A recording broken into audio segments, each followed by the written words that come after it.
Paano nga ba naging rent-to-own itong Pacific Town, Cabuco, Intrese, Cavite?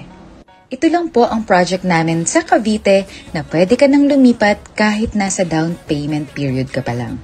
Ano po ibig sabihin nun? Discuss natin ang computation kung paano ito ma-avail. For inner unit, 5,000 po ang una nyong ilalabas para makapag-reserve at makapili ng unit na gusto nyo. Magdala lamang ng proof of income like payslip or job contract at 2 valid ID. Pagkatapos ng reservation, 30 days after ay mag-start ang inyong down payment. Ang down payment po ay 36 months to pay. Ang unang 12 months ay 8,500 ang inyong babayaran. So 8,500 lang po ang unang 12 months ninyo.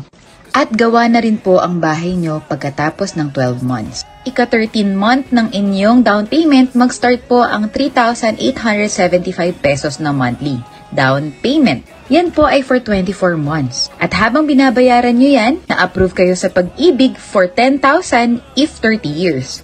Pwede na po kayong makalipat kung may approval na kayo sa Pag-ibig at nagda-down payment pa lang kayo. Kaya magsasabay po ang down payment at ang amortization. 13,000 for 24 months at babalik ng 10,000 sa ika-3rd year.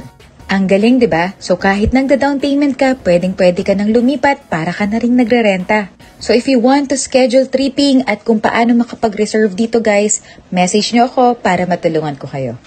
Let's start your home goals.